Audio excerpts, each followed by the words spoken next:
राधे राधे दोस्तों, स्वागत है आप सभी का आपके अपने चैनल सनातन धर्म पर।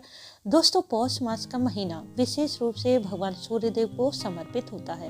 वैसे तो प्रत्येक दिन भगवान सूर्यदेव की आराधना करने से जीवन के सभी कष्टों से छुटकारा मिलता है, कार्य में सफलता मिलती है और घर में सुख समृद्धि बनी रहती है।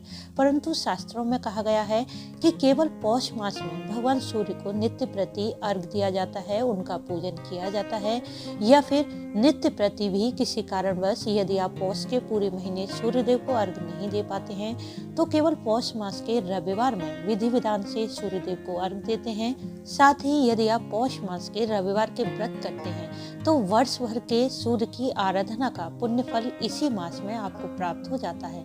साथ ही आपकी कामनाएं पूर्ण होती हैं। चाहे आप सरकारी नौकरी चाहते हो, व्यापार में बरकत चाहते हैं, शिक्षा में उन्नति, प्रखर बुद्धि चाहते हैं, आप चाहते हैं कि आपके जीवन में आपको जीवन में धन, संतान, यश, मान, प्रतिष्ठा मिले, रोगों से मुक्ति मिले, तो पौष मास में भगवान सूर्य की आराधना जरूर करनी चाहिए। इससे निश्चित ही आपकी मन की हर कामना पूर्ण होगी। तो इस वीडियो में हम जानेंगे कि पौष मास में भगवान सूर्य की आराधना किस प्रकार करनी चाहिए, सूर्यदेव को अर्घ कैसे दें और कब दें, कौन सा मंत्र बोलें, इस मास रविवार के व्रत कैसे करें। साथ ही जानेंगे पौष मास में कौन से कार्य हमें करने चाहिए और कौन से कार्य बिल्कुल भी नहीं करने चाहिए। पौष मास में किन वस्तुओं का दान सर्वश्रेष्ठ होता है, और जानेंगे कि पौष मास में किसी भी व्रत का उद्यापन कर सकते हैं या नहीं। इन सभी बातों की जानकारी के लिए वीडियो को पूरा जरूर देखें। वीडियो अच्छा लगे तो इसे लाइक करें, साथ ही वीडियो को शेयर भी करें। यदि आप चैनल पर पहली बार आए हैं तो चैनल को सब्सक्राइब करना न भूलें, बेल बटन को भी प्रेस कर दें जिससे नई वीडियो का नोटिफिकेशन सबसे पहले आपको मिल जाए। दोस्तों, जैसा कि आप जानते हैं कि पौष का महीना 27 दिसंबर से शुरू हो चुका है और यह महीना 25 जनवरी को समाप्त हो जाएगा।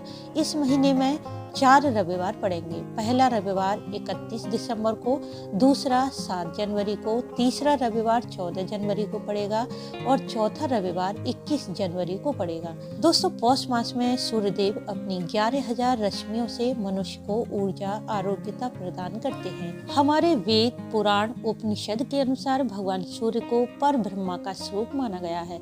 पौष मास में सूर्यदेव की भग नाम से पूजा की जाती है। शास्त्रों में भग को ऐश्वर्य, धर्म, श्री, यश, ज्ञान, वैराग्य का प्रतीक माना जाता है।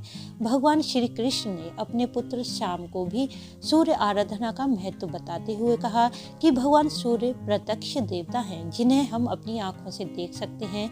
यदि इनका पूजन श्रद्धा भाव विधि पूर्वक किया जाता है तो मन की हर इच्छा पूर्ण हो जाती है। यदि व्यक्ति को सूर्यदेव की कृपा मिल जाती है तो कुंडली में सभी ग्रह मजबूत हो जाते हैं। व्यक्ति को सूर्य के समान तेज प्राप्त होता है। बल, यश, कीर्ति, धन की उसे प्राप्ति होती है।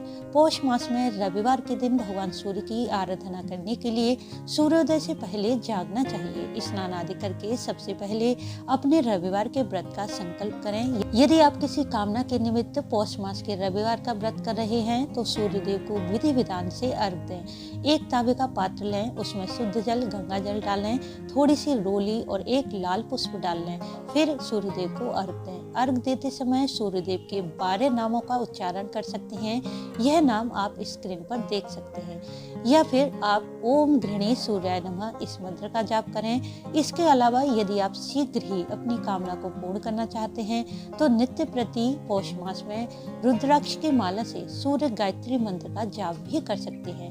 मंत्र है ओम भास्कराय पुत्रम देहि महातेजस धीमहि तन्नो सूर्य प्रचोदयात्। यदि यह मंत्र आप नहीं बोल पाते हैं तो केवल गायत्री मंत्र का भी जाप कर सकते हैं।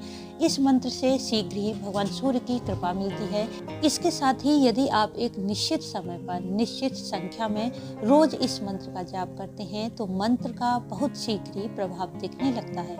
अर्घ देने के बाद अपने स्थान पर 3 परिक्रमा करें।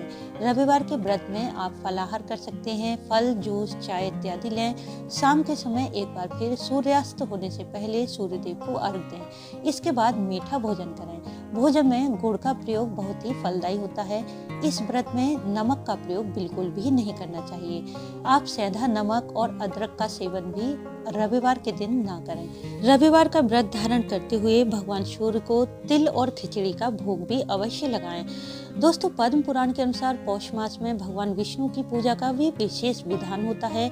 पौष मास में भगवान विष्णु की पूजा सूर्योदय से पूर्व की जाती है, तो इसका फल शीघ्र ही प्राप्त होता है। इसलिए भगवान विष्णु का पूजन करें और उन्हें गुड़ चने या फिर दही चूरा का भोग लगाना बहुत ही शुभ होता है। दही चूरा पोहा को कहा जाता है। पद्म पुराण में वर्णित है कि पौष मास के पूरे महीने भगवान विष्णु को दही चूरा का भोग या फिर दही चूरा में मिश्री डालकर भोग लगाया जाता है। फिर इस भोग को ग्रहण करते हैं तो ऐसे व्यक्ति को भगवान विष्णु के वैकुंठ धाम की प्राप्ति होती है और उनकी सभी कामनाएं पूर्ण हो जाती हैं। तो बहुत ही साधारण और छोटा सा उपाय है ये। यदि आप किसी भी कामना के निमित्त यह उपाय कर लेते हैं तो सभी कार्यों में सफलता मिलती है और मृत्यु उपरांत वैकुंठ धाम की प्राप्ति होती है। और दोस्तों, अब जानते हैं कि पौष मास में क्या कार्य करें और कौन से कार्य बिल्कुल भी ना करें। स्कंद पुराण के अनुसार पौष महीने में गर्म कपड़े, ऊनी वस्त्रों का दान जरूर करना चाहिए। इससे घर में सुख शांति आती है। इस मास में घी, अरहर की दाल, खिचड़ी का दान बहुत शुभ माना जाता है। पौष मास में तिल गुड़ का दान करने से अक्षय पुण्य की प्राप्ति होती है। इस मास में गर्म चीजों का सेवन भी स्वास्थ्य के लिए लाभदायक होता है, जैसे अदरक, लौंग, अजवाइन, गुड़। इस मास को छोटा पितृपक्ष भी कहते हैं। इसलिए इस मास में अपने पूर्वजों, पितरों की आत्मा की शांति के लिए तर्पण, श्राद्ध, पिंडदान जरूर करना चाहिए। साथ ही संभव हो तो पितरों के निमित्त दान पुण्य भी जरूर करें, जिससे आपके पूर्वजों का शुभ आशीर्वाद आपको प्राप्त हो और आपके जीवन में सभी प्रकार की कामनाएं पूर्ण हो। पौष मास में कुछ कार्य बिल्कुल भी ना करें। इस मास में शुभ मांगलिक कार्य, विवाह, मुंडन संस्कार, गृह निर्माण, भूमि पूजन, गृह प्रवेश जैसे कार्य नहीं करने चाहिए। पौष मास में नया व्यापार भी शुरू नहीं करना चाहिए। यदि आप नया व्यापार शुरू करते हैं तो उसमें आपको बरकत नहीं मिलेगी। इस मास में किसी नए व्रत की शुरुआत या व्रत का उद्यापन भी ना करें। यदि आप व्रत का उद्यापन करना चाहते हैं तो मकर संक्रांति के बाद करें तो ज़्यादा अच्छा होगा। इस मास में मूली, बैगन, मसूर, उड़द की दाल, फूल गोभी का सेवन भी नहीं करना चाहिए। आदित्य पुराण के अनुसार इस मास में भगवान सूर्य, भगवान विष्णु का पूजन श्रद्धा भाव विधि विधान से किया जाता है तो व्यक्ति की कुंडली का ग्रह दोष मिट जाता है। जीवन में यश, मान, प्रतिष्ठा, धन, संतान, सुख, ऐश्वर्य की कमी नहीं रहती। यदि आप पौष मास में सूर्यदेव को एक निश्चित समय पर अर्घ्य देते हैं, नित्य प्रति एक निश्चित संख्या में सूर्य के मंत्रों का जाप करते हैं तो इस मास के समाप्त होने से पहले ही आपकी जो भी कामना है वह अवश्य पूर्ण हो जाती है। तो दोस्तों, उम्मीद है इस वीडियो से आपको लाभ अवश्य होगा। वीडियो अच्छा लगा हो तो इसे लाइक करें, शेयर करें, साथ ही चैनल को सब्सक्राइब कर लें, बेल बटन को प्रेस कर दें, जिससे नई वीडियो का नोटिफिकेशन सबसे पहले आपको मिल जाए। वीडियो अंत तक देखने के लिए आपका धन्यवाद। राधे राधे।